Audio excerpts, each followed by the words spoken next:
All right, take your pick. 2025 draft edition. Which rookie general manager impressed you the most? Wow, I really liked most of these drafts. I really did. I mean, the Jacksonville, there's stuff to talk about there. Certainly got some good players. I do like what Spytek and the Raiders did in getting big on both sides of the ball. But I'm going to give it to Mike Borgonzi and the Tennessee Titans. I am. I mean, one, I think you got a special quarterback. He's special. Special talent, special leadership. He's detailed, takes it serious, all that. The big damn edge rusher, Olafemi Oladeju, right? I probably messed that up. But damn, he's a man off the edge. He's got muscles everywhere. He's a safe pick with a tremendous upside. Like you're going to go, well, he'll never get overpowered against any team in football. He's got some bend, and he could be a superstar pass rusher. The safety, Winston Jr., hurt his knee, but a thumper, old school kind of safety from Penn State. The Dyke, the receiver from Florida, has got big-time, big play potential. He's long, and he can really fly. So he's got something there. And then, of course, we know Gunnar Helm is a good pass-catching tight end. And Alec Ayamanor from Stanford. This is a guy that took Travis Hunter to school 2 years ago and went for 200 yards receiving. And he is a damn good 300. 13 catches, 294, 3 touchdowns in that game where they were down 29 and came back and won. Right. So I'm going to go with them, Mike. I like what they did. I think they got things jump-started in the right there under the Borgonzi regime. I thought about Borgonzi, but you know what? I'm still not sure whether it's him or Chad Brinker, because every time Borgonzi meets with the media, there's Brinker, and Brinker's the guy that's got final say, and Brinker's the guy that's worked these angles down in Tennessee to end up basically as the surrogate owner. So I don't know how much credit to give to Borgonzi and how much to give to Brinker. I'll go with Darren Muji just because the Jets have found a way to be normal. Right. We live in a time, many are saying that we just want things to be normal. It feels like the Jets, after years of dysfunction, are beginning to become normal. It was a very normal draft. They've had a very normal offseason. Yep. No sudden moves, no big splashes, no hype for the sake of hype. We don't get caught up in the possibility of a tight end, a guy that's going to bring sizzle and fantasy football numbers to Woody Johnson's teenage sons. We got a boring-ass offensive lineman. We stayed disciplined for 2 years in a row. But this year, I think it's even more important because they went OL last year. To take a tackle this year with two great tight ends on the board, they are trying to be as meat and potatoes as they can. Detroit-like. They are trying to be boring and build this thing from the inside out. The Jets have spent years trying to build from the outside in. Now they're trying to build from the inside out. That's right. It's cool to see. You're right. And they got some big dudes up front, and they got something shaking with that O-line. And, yeah, they're following the Detroit model. Membu, they got their Penei Sewell. And now Mason Taylor, right? They look at that, and we got our Laporta. So let's go from there. And I think they're following that, and then Aaron Glenn's going to hold down the defense. But, yeah, you're right. They've done a great job of hushing things there and making it just about football and nothing else there in New York. And that's one of the reasons why we thought there was no way they were going to take a guy like Shedeur Sanders, no matter how many chances they would have had to take him. They're trying to remove the hype and get in the lab and build a football team. And if football team successful, the hype will follow, and it will be earned, and it will be relevant to what they're doing on the field. All right, what slide was more surprising to you, Chris? Mike Green going all the way down to pick number 59 in round 2 with the Ravens, or Will Johnson, the Cardinals corner from Michigan, who lasted until pick 47. Man, I mean, the fact that the Ravens got, I think without question, one of the 2 or 3 best pass rushers in the draft at 59 is incredible. But I think the Will Johnson slide was more shocking to me. That's the one I'll go with. I knew there was the foot injury there, right? I did know that. And obviously there was something to the knee. And so I was not aware of that. But I've said this on my podcast, Mike. I had teams calling me in the lead up to the draft asking me if they thought Will Johnson was not Will Johnson. Like, will he fall to us? Do you think there's a chance he's here at the end of the first round? Blah, blah, blah, that type of stuff. Oh, I would love if Will Johnson fell. I think most of the league that maybe didn't know some of this other medical stuff thought he was going to be for sure a top 20 pick. So that was a shocker. And for Arizona, who killed it in the draft, had an incredible draft again, and they're building something there, to get an island shut down, best pure man-to-man corner in the draft in the second round of 47, pretty damn incredible. Well, and I think Mike Green's slide was more surprising because, look, it came down to two things. Having the resources, well, three things. One, having the resources to find out the truth about the off-field issues that contributed to the slide. Two, trusting those resources as accurate. And three, being willing to take the short-term heat. And when you look at the Ravens, of all teams, if the Ravens got to the point where they're comfortable with this, after Ray Rice from 2014, after all the stuff that's still going on with Justin Tucker, if they got to the point where they were confident, based on their information, that this off-field stuff with Mike Green is not something that's going to cause them issues and make them look bad and just hurt the brand and hurt the shield, then why didn't others come to that conclusion? Why weren't they willing? Because they could have gotten a much greater value. I was hearing from a guy last week who thought he might go to the Saints at top 10. In the top 10. I hear you. I think a lot of people thought, just from the pure film standpoint, that was for sure. Mike Green wasn't as surprising to me, and that's why I picked Will Johnson, just because I knew some teams had knocked him down a peg because of the off-the-field incidents, right? So I knew of that a little bit. The Will Johnson, I just didn't know the extent of it. But if there's nothing, but if you're able to investigate them, see, this is the problem. You can't just say there's a red flag, we're ignoring the guy. There's a red flag, let's go see what it is, and let's make sure that it is something that should cause us to stay away from this guy. It may be an accusation that is unfounded. It may be a situation that can be properly explained. No, you're right. Some of that is true, Mike, but you know how it is. Sometimes, too, nobody just wants that headline around their first-round pick. It doesn't matter whether it's true or not. It's the fact it's there. It's there, and some teams are just going, man, we just want to hit a single or a double here in the first round and just have somebody we know can play. There's no distractions. There's nothing else, and I think that's what it comes down. Not that your point's not wrong, but I don't think my point's wrong there either, and teams just, like, the headline's there, and they don't want to have to answer for it. Different teams are at different levels that's of right. the risk and the negativity they're willing to tolerate. And the Ravens, my point is, if the Ravens are willing to do it, other teams maybe should have been willing to do it sooner. Right. Because it sounds like the Ravens came to the conclusion this is a non-issue.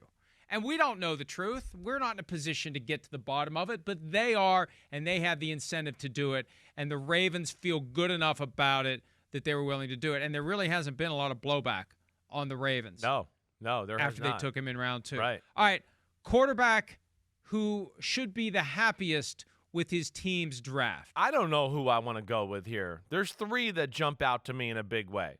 1, Caleb Johnson, Drake May, okay, and C.J. Stroud. Those are 3. Who's Caleb Johnson? But Caleb Williams. You're right. Caleb Johnson was the running back out of Iowa. Didn't you pay attention? Come on. Yeah, Caleb Williams. Excuse me. Thank you. I wrote Caleb Johnson like an idiot too. But it's right after I wrote. You sure it wasn't Blaine Gabbert? Well, Blaine Gabbert happy about right. Well, I just wrote Will Johnson before that, so I think I just confused the two. I really don't know which one to go with because Drake May and C.J. Stroud certainly got something to be pumped about. Drake May got Travion Henderson and Kyle Williams, my number 2 receiver, with an offensive lineman. C.J. Stroud got an offensive lineman and 2 awesome receivers to go along with it. And then there's Caleb Williams, who got a damn good tight end and a damn good receiver in the second round who I'm scared that I might be wrong about, and then got a big damn tackle and as the next pick. I'll go with the Bears. I'll go with Caleb Williams. How could he not be happy right now? I mean, damn, he is in quarterback heaven right now. Ben Johnson, fix the O-line, weapons around you, all of that. I'll go with Caleb Williams, even though, man, that's a tough one because Drake May and C.J. Stroud should be happy too. I'm going to go back to the Titans because I was thinking this as the draft was unfolding. Cam Ward's got to be thrilled as boom, here's receiver, boom, here's tight end, boom, here's receiver, because they need it. They got Calvin Ridley, they got Treylon Burks. They're not picking up his 5th-year option. That tells you everything you need to know about what they think about Treylon Burks. Yeah. They've added Tyler Lockett. They officially announced that deal yesterday. They need weapons in the passing game for Cam Ward. So number one, he should be happy that he was the first overall pick. Sure. That's a given. Right. Number two, he should be happy that they made a concerted effort to bring in guys who will be joined at the hip with him, young players who will grow together, learn together, and maybe become the heart and soul of a franchise that is ready to become relevant again. The big knock on the Titans is they're just not relevant, and they haven't been relevant but for a year here or a year there, and the presence of Mike Vrabel, but even he couldn't make them relevant as other teams. This is the path, regardless whether it's Chad Brinker or Mike Borgonzi or somebody else who's stirring this stew, they're working their way toward relevance. Yeah, they are. I thought they had a hell of a draft, like I said. And you're right. Those guys they got, not first or second round guys, but guys that I think were great value signings, draft, whatever, in that, and that I think will contribute. You're right. There's definitely some quarterbacks and some young ones that should be happy. And I think we kind of hit the four right there because, damn, Drake May and C.J. Stroud, they got some people around them to be happy about, just like Caleb Williams and our new guy, Cam Ward. Okay, so next topic. Okay. Storyline from the draft that should be talked about more. Let me go first here. Okay. All of them. Because it's all been Shedeur Sanders, and we're part of that. It's the most interesting thing. Every storyline should be talked about more, but there isn't enough hours in the day to do it. Now we'll go with specific ones. Go ahead. But no, I think you're right. I think a lot of people were a little turned off. I've heard that a lot even into yesterday about the draft and just that, hey, wait, there's this guy got picked, this guy picked him. We didn't talk about him. We went to hit number 7 of the hour on Shedeur Sanders, right? So you're right. There's some people that that flew under the radar that shouldn't fly under the radar during the draft because of that topic. Here's the storyline. I think you know where I'm going to go with this. I think we're seeing a change in the league right in front of our eyes right now. We were in this era of let's get fast. Let's have small linebackers. Let's have more speed on the field. Safeties that are corners. Let's do all that type of stuff. And I think we're seeing a transformation in the league just like we talked about on Friday after the first round, or it continues into the second and third round. Big people, big people, big people. Big Ten players, SEC players, ass kickers, Eagle style, Lion style, Raven style. I think the league is making a transformation right now and going, wait, we went through this little small, we're going to be fast, we're going to make this spread the field and play in space. And right now, because of the 49ers and the Lions and the way they play, and of course the Eagles, but they do it a little different way. I think that it's like, no, let's get back in the phone booth a little bit. Let's see if your guys know how to tackle or take on a pulling guard and then another guard or another tackle coming around the edge. And if you guys could fill that and play physical the right way. And I think that right now is in vogue in the league, and it really jumped out to me, especially in the first 3 rounds. It's basically Bill Parcells all over again. It is. Big guys. Right. When in doubt, draft big guys. Exactly. Don't draft little guys, draft big guys. Exactly right. I mean, my dad says it all the time. And you see Dan Campbell, of course, he's from that school of coaching, so he believes in that. But my dad will tell stories every now and then where he'll be sitting there and he could hear Bill maybe talking with George Young about what player we should keep, and their final tiebreaker would go, let's just go with the big Let's just go with the bigger guy. All right, I just had to throw it without in there. Warning. Bam. Without warning. Bam. Yeah, that's what I feel like we're seeing in the league right now. Hey, there's a story from a book written by Jeff Pearlman about the USFL and a certain former USFL owner, and I've told this story before. They were trying to convince the former owner of the New Jersey Generals that they should want Randall Cunningham and not Doug Flutie, because of the size difference. And they actually found 2 guys on the staff. I remember one that. was Doug Flutie's size. One was Randall Cunningham's size. They brought him into the owner of the team to say, look, here's the difference physically between these 2 human beings. Do you not understand? He still wanted the little guy. Yeah. All right. So here's mine. And we talked about him earlier. But I really am astounded that the fact that Aaron Rodgers is going to sign with the Steelers has not been a bigger deal. Maybe it just shows how massive the Shedeur Sanders story is. Art Rooney said it himself on Friday night We expect him to sign here. Now, I said it on Friday, it's going to happen. I didn't expect that. I mean, it's, oh, yeah, who cares what you say? When Art Rooney says it, I'd say it's a pretty big freaking deal. I feel like he said that was tactical. It was like, hey, calm down, fan base. We're doing that. And also, it's the first time there's been, like, Aaron Rodgers, you're being expected to sign. The whole city of Pittsburgh's on line 2. They expect you to be the quarterback. So don't waffle your way out of this somehow, right? I all those things kind of went to my mind when I heard that. If he doesn't sign with the Steelers, blame Art Rooney, because Art Rooney said we believe he wants to be here. Right. So, and I was told last week, nobody knows the when. I was told it's going to happen. We just don't know when. Somebody suggested it'll be after the dust settles on the draft. We'll see. He'll pick a good time to do it. He'll probably go on McAfee's show and do it there while complaining about all the lies that have been told about him since the last time he was on the show. I guess at some point I'll get numb to it. It's just amazing to think an adult male would act that way. An adult anyone would act that way. The idea that we are, so caught up on this idea that people are lying about us even if they aren't. Anyway, that's the story that hasn't gotten the kind of attention that I think it should. Because Steelers fans, you have your quarterback, even if you don't officially have your quarterback yet. And with this, what's funny? The schedule is coming out on May 14. I wonder if they are going to